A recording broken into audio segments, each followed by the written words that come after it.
السلام عليكم ورحمة الله وأهلا بكم النهاردة في حلقة مهمة جدا. وعادة حلقاتنا احنا بنتكلم على أهم المشاكل اللي ممكن تقابل المريض في حياته، وكمان أنا بعتمد على المواضيع المهمة جدا عندي في كم الأسئلة اللي بتجيلي في مواضيع معينة. عشان كده حلقتنا النهاردة هنتكلم فيها على غضاريف الأنف، أسباب غضاريف الأنف، العلاج الحديث والتشخيص الحديث لغضاريف الأنف، ثم أهم نصيحة ليا لموضوع غضاريف الأنف.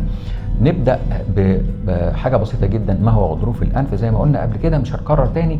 غضروف الأنف هو عبارة عن جزء عظمي صغير في الناحيتين بيبقى مكسي بأنسجة. الجزء العظمي ده ليه فوائد كتير جدا، ولو رجعتوا الفيديوهات هتعرفوا، لكن مش هنكرر الكلام تاني. لكن خلينا نتكلم على ليه عيانين ومرضى كتير جدا النهارده بييجوا يشتكوا ومتشخصين ان عندهم تضخم في غضروف الانف، وهو فعلا بيبقى فيه تضخم في غضاريف الانف. انا شايف الحقيقه ان اكتر سبب وصل النهارده كم الحالات بتاعه غضاريف الانف هو الاستخدام الخاطئ لنقط الأنف وبخاخات الأنف من سن يوم لغاية سن 60 سنة و70 سنة.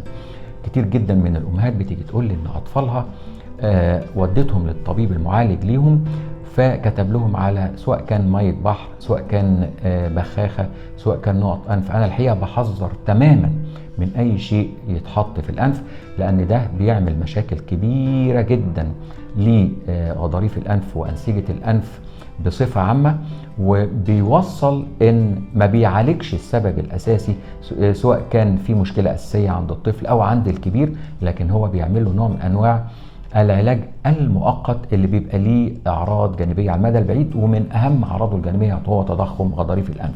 عشان كده انا بقول ان تضخم غضاريف الانف النهارده بالكم الهائل اللي احنا شايفينه بسبب الاستخدام الخاطئ لنقط بخاخات مية بحر ومسميات كتير جدا الحقيقة بنسمعها.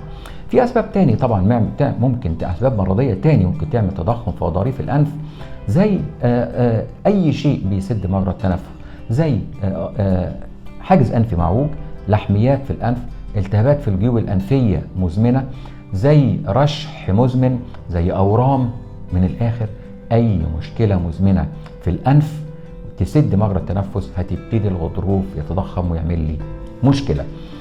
فمهم جدا نبقى عارفين ان غضروف الانف لا يتضخم لوحده بنفسه بدون سبب، لا ده لازم يبقى فيه سبب. عشان كده زي ما بنقول التشخيص الصح يؤدي الى العلاج السليم. طيب تشخيص الغضروف الانفي ممكن نشخصه ازاي؟ تشخيص غضروف الانف الحقيقة 99% من الحالات بنشخصها الكشف الطبيعي جدا، والعيان قاعد على الكرسي في العياده او في المركز. لكن في حاجات كتير جدا ممكن نعرفها. لو احنا بنعمل منظار ممكن نشوف غضروف الانف متضخم. لو احنا بنعمل اشعه مقطعيه ممكن يظهر لنا ان في تضخم في غضروف الانف. وبكرر مره تاني، الغضروف الانف ما بيتضخمش لوحده، بيبقى ليه سبب.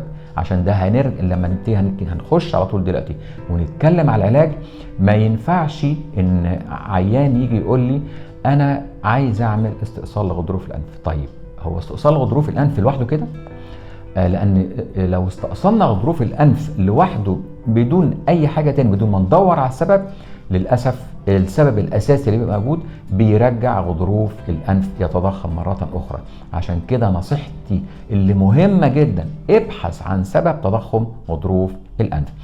طيب عرفنا السبب وعرفنا ان المشكله ممكن تكون في حاجز انفي، ممكن تكون في لحميات، في التهاب جيوب انفيه، وعملنا العمليه بتاعه الحاجز الانفي. فعمليه الحاجز الانفي بنعمل معاها استئصال لغضروف الانف. هو السؤال ايه بقى استئصال غضروف الانف وبنعمله ازاي؟ علاجه ازاي؟ بنعمله باجهزه حديثه جدا دلوقتي، وبنج موضعي، وبيتعمل في المركز ببخه بنج بسيطه جدا. بالكوبليشن ليه دور مهم جدا في استئصال غضروف الانف. الراديو فريكونسي ليه دور كبير جدا في استئصال غضروف الانف.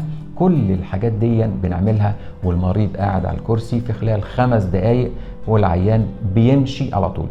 في حاجه مهمه كمان جدا بنعملها مع استئصال غضروف الانف، هو تركيب دعامه جوه الانف. يعني ما بقيناش النهارده نحط فتيل، ما بقيناش النهارده نشيل الفتيل زي ما كنا بنشيله قبل كده ببنج كلي ونعرض العيان مرة تاني، وإن كان لمدة دقايق صغيرة، ولكن ده كله كان بيبقى الحقيقة مجهد للعيان ومجهد للطبيب كمان لينا ان احنا بندخله مرة تاني.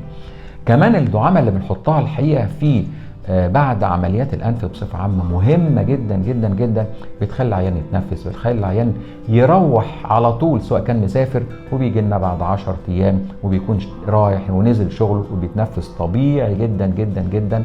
حتى كمان لو احنا عملنا له عمليات في الحلق، فبنقدر نعمل عمليه الحلق وعمليه الانف بسهوله جدا. زي ما انا قلت لكم، عندي نصيحه مهمه جدا في نهايه الحلقه النهارده. نصيحتي النهارده اول حاجه لازم نبحث عن السبب الاساسي لتضخم غضروف الانف. نمره 2 علاج غضروف الانف باجهزه حديثه النهارده وبتخلي الاستئصال مور بريسايز، يعني اكثر دقه النهارده. والثالث حاجه الدعامه اللي بنحطها بتخرجنا سهل جدا. ونصيحتي الاخيره النهارده، خد بالك ما تحطش نقط انف، خد بالك ما تحطش بخاخات، خد بالك اهم حاجه هنقولها لكم بعد دلوقتي حالا ان شاء الله كنصيحه، خد بالك عمليات الانف لازم المتابعه بتاعتها مهمه جدا لمده شهر بعد العمليه، عشان بنخاف جدا من التصاقات الانف. يا رب تكون الحلقه مهمه، يا رب تكون الحلقه فادتكم النهارده. وزي ما دايما نقول، اللهم علمنا ما جهلنا وانفعنا بما علمتنا. مع تحياتي دكتور هشام إبراهيم.